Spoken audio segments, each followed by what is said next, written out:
Ladies, fish and gentlemen. Not Rob's back, motherfucker. Looking way more frazzled than ever because some bastard kept mixing his fucking gins too strong last night. But nevertheless, turn that down. Here we are. The keen-eyed among you will notice I have a white guitar. Ooh, oh, it has a stop tail. Oh my god, it's got EMG. Oh, what are you doing with that? What are you doing with that? What have I got here? I have an LTD Viper 400. Here we go, it says LTD on it. It's got the wavy Elvis headstock. Now check this nut out. I don't know if you can see that or not, but it's compensated. I can't get the light quite right.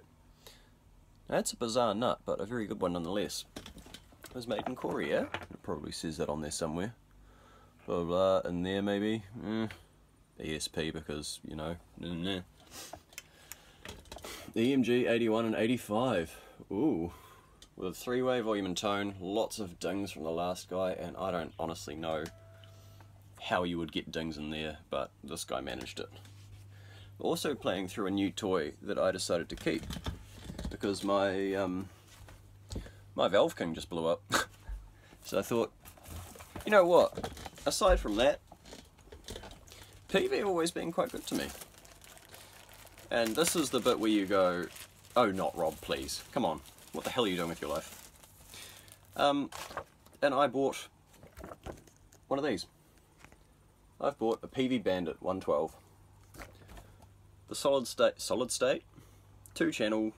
I'm looking at it now, you can't see it. I'm recording off my phone and I can't turn the camera around and it's a bitch and my aim is shit. Rah rah rah. So, Rob Chapman has done a video with one of these. That gives you a pretty good idea, a better idea than I ever could of what it can do. It has 3 different kinds of clean. Vintage, classic and warm. Classic's a bit naff, vintage is nice, warm is louder for some reason. I don't design amps. It has 3 kinds of drive channel as well. It has classic, modern and high gain. Classic's quite nice and it's the one I'm going to use. Modern is like Pantera but worse.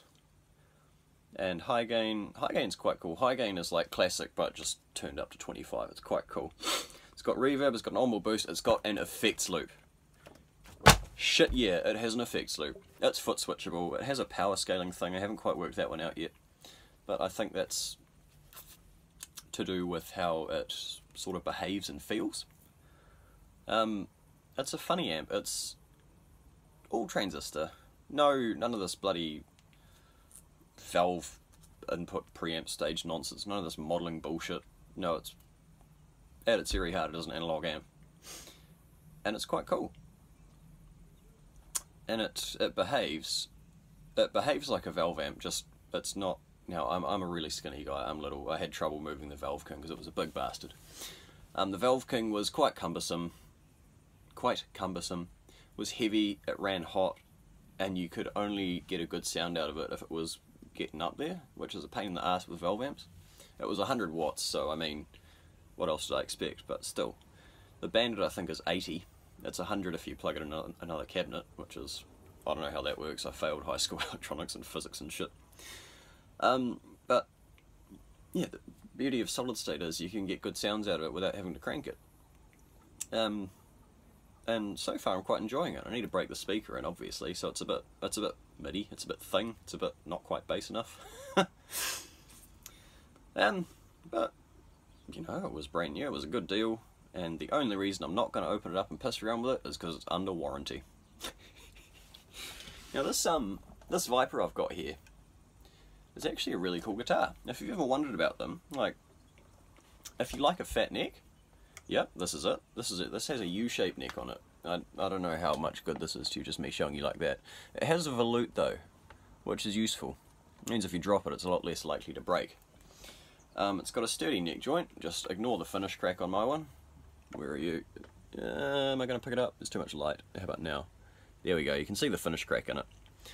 But having had the pickups out, I had the whole guitar in pieces to clean it up. It has a long neck tenon, which is bizarre. It's a very sturdy joint. This is a really well built guitar. The knobs aren't original. I bought them for my Santana, which is currently sitting in the corner, in the naughty corner, because it's misbehaving and I can't quite work out why. I moved the capacitor so it's got 50s wiring, which is really weird actually on this. I mean, it's all entirely usable, it just behaves really weirdly. Simple 9 volt, I'm not doing the 18 volt mod because that's just too much. And oddly enough, I'm really enjoying it. I don't remember ever owning an LTD on purpose. A friend of mine had an LTD Eclipse something or other that was, I believe it was an Eclipse 400 actually. It was similar makeup to this. It was a Les Paul shape, not a Les Paul shape, the LTD single cut Eclipse style. It was a flat top, had the 81, 85, volume tone and a switch. Very similar neck. I don't recall if it had binding or not. But that was a very well made and very good playing guitar. So there's something to be said for these LTD things. They're not just the metal Gibson rip-offs. And what I would like to add about these EMGs is, yeah, they're relatively high output, but they're not metal pickups. Like, yeah, Metallica used them in the early days when they had when they were still playing Flying V's. Pretty sure they used 81s before they went to Ibanez and shit like that. But they also reamped their amps, i.e. they got a head, stuck it through a reamp box, an old Marshall Plexi, cranked it right the fuck up, put it through a reamp box, then put it into a clean amp. So you sort of get double the overdrive. You get this cranked fucking Marshall that's within an inch of its life and you can control it off the next amp. That is a very vague explanation, I know, but it's not my area of expertise, so you're better off Googling and figuring out what's going on there yourselves. Because these are so high output, they are low impedance. Low impedance means, well, high output really. It effectively means they are buffered. EMGs were originally designed... What the fuck is that bug? EMGs were originally designed to combat attenuation, which occurred on stage when you had like 40, 50 foot cables.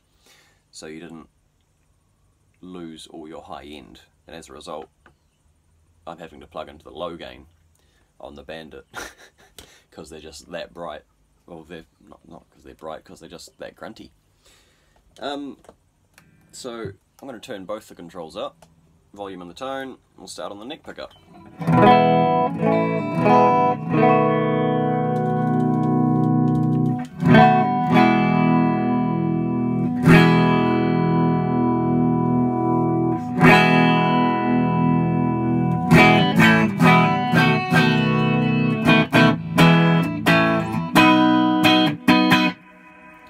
Bit of reverb going on, and yes, that is very, very bright. This is the tone right down.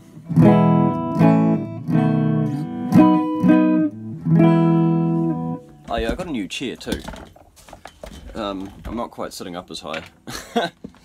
But yeah, tone is right down. I'm still on the neck pickup. Actually, see if I can sit classical like.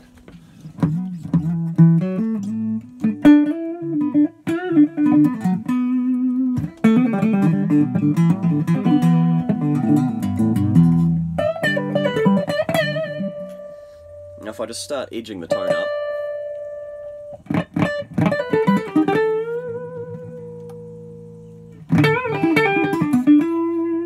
that's about a third the way up, and that's all I need, that's for sure.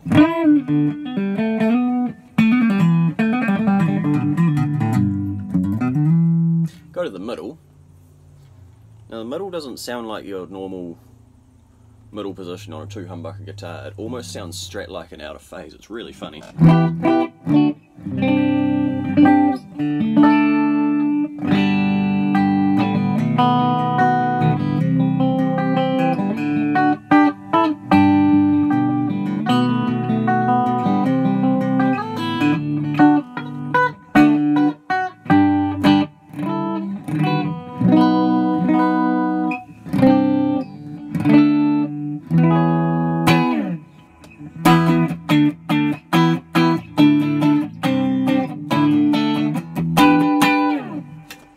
So it's lovely and bright, and it's just a different kind of sound.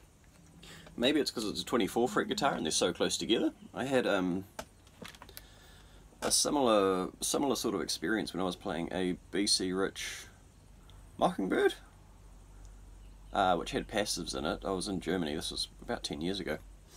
I was playing this Mockingbird and it had a huge fat neck on it. It was so good. It was a neck through design. It was very pretty. It spalted maple top and everything, and it sounded like a straight in the middle, and I couldn't work that one out. So now we'll just go to the bridge.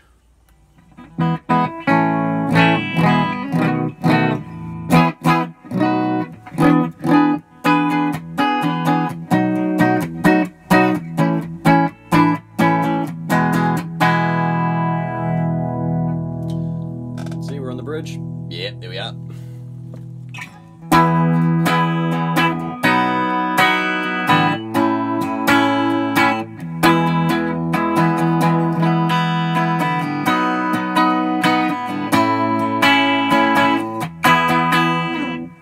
Also lovely and bright, and it's full, it's not brittle, which is, I had two EMG 81s in my, I had an Edwards Les Paul Custom, also made by ESP oddly enough. It was a Japanese guitar, and I just started experimenting one day and I thought, fuck, let's give these EMGs a go. Two 81s, and it still sounded like a Les Paul, just a little bit different. It was... So I guess this sounds like an SG, all the bite is there. It's just, having had a 61 reissue, a Gibson one, in vintage white, which was a beautiful guitar, holy shit. Sorry, I got sleep in my eyes, got itchy sleep dust in my eyes. You know how it goes, when you get on the piss, you wake up, you got shit in your eyes, and if you're really unlucky, you've shat the bed. Fortunately, I didn't.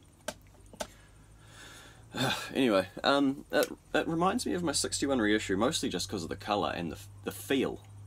Now this 61 reissue, I don't know how much it was to buy new, but I bought it used for $2,000 in about 2012, and that was a pretty good deal then. I'm not going to tell you what I paid for this, because I got it at auction, but it wasn't much, and I'm very pleased with it.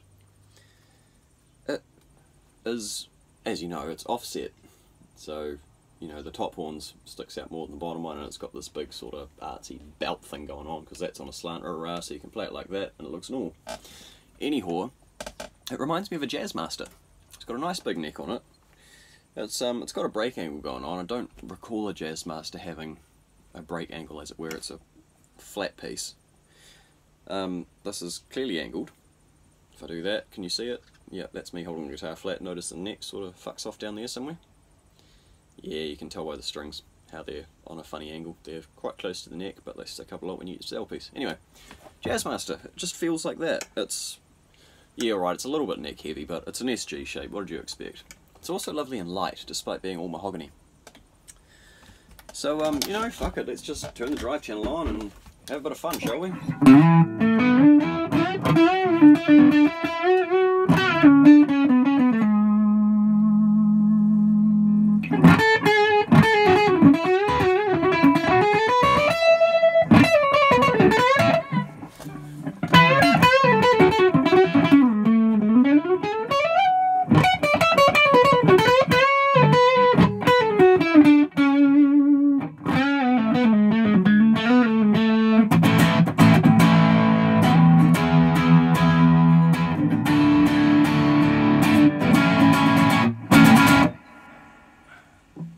That's the neck pickup. It just sounds like a Les Paul to me, but... Oh, shut the fuck up, dog. Oh, dog, what are you bitching about now? Anyway, just sounds like a Les Paul to me, but brighter and more usable, and that's a really funny thing to me to say, because I love the Les Paul. We'll go to the middle. Oh, someone's turning around. Go to the middle. This is where it gets really weird. This is where it doesn't... Let's see if I can adjust that a wee bit. Oh, that's better, isn't it? Now you can see what I'm doing.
I hope the reverb doesn't like get too loud on YouTube. YouTube squashes the fuck out of everything. Today my pedal board is plugged in, but I'm not using any of the effects. The compressor is off. All I'm doing is using the foot switch and sometimes the tuner to, well, to tune the guitar, to mute it, and the foot switch is there to keep the amp in line. Now we'll go to bridge.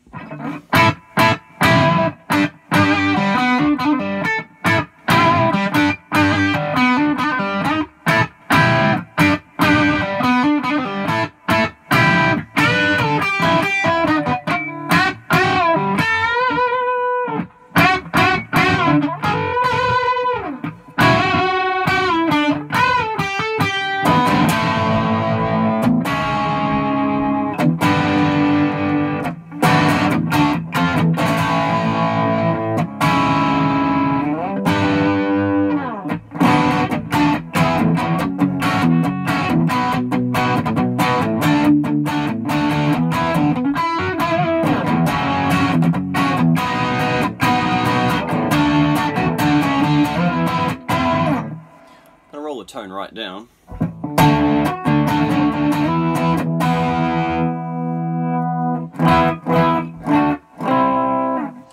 Now it's rolling the volume down with the tone right up.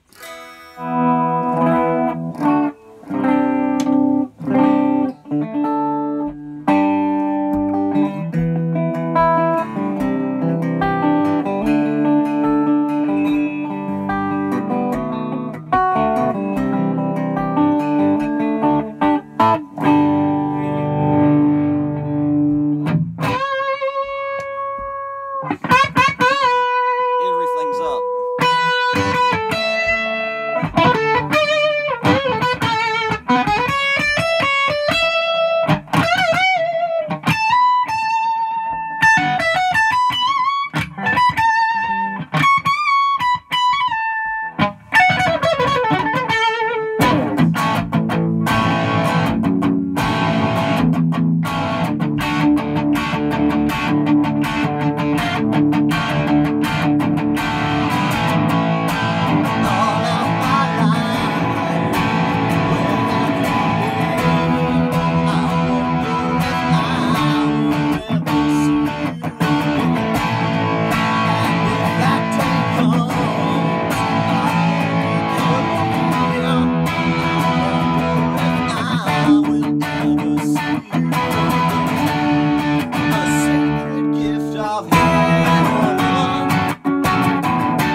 So, that's been me and my new Bandit, which I'm actually really enjoying, having been a Valve guy for the past, Jesus, 2010 I started buying Valve amps.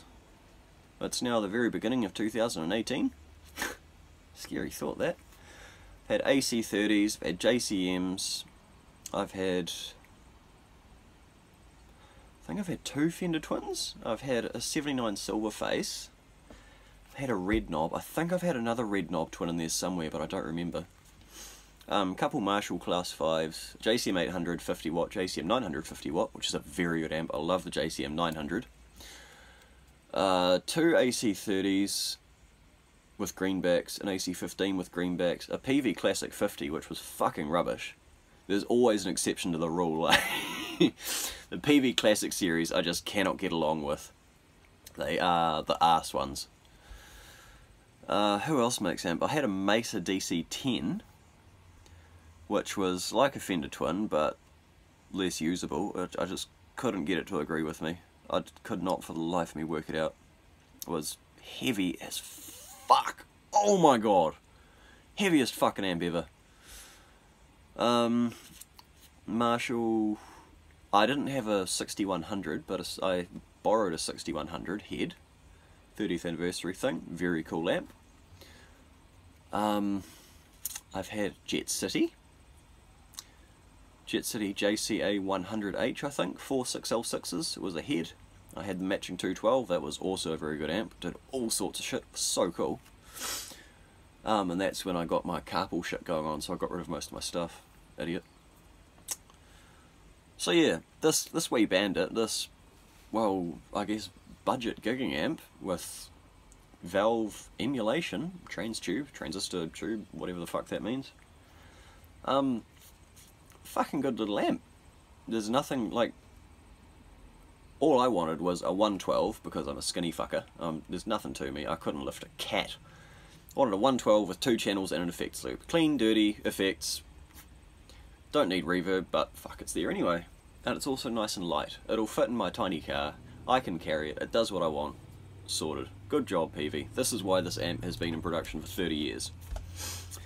If you don't know, like, if you're looking for an amp and you don't know what to do, go and check out a Bandit. Just spend some time with it.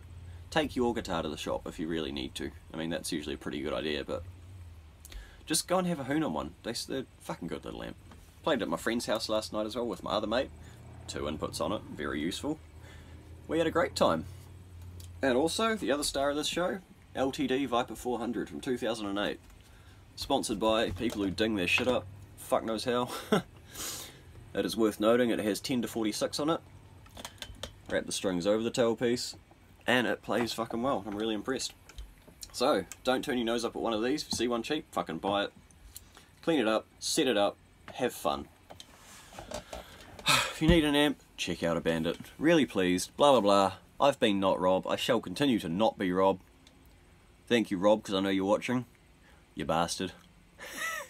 Anyone else who actually watches this and enjoys it, great. If you learn something, even better. I'll have a proper demo of the Bandit come up, and I'll do a for sale video for this, and, well, in the near future, probably in a half hour, because you know what I'm like. Alright, don't set fire to anything, be nice to your nan, blah blah blah, not Rob, that's enough.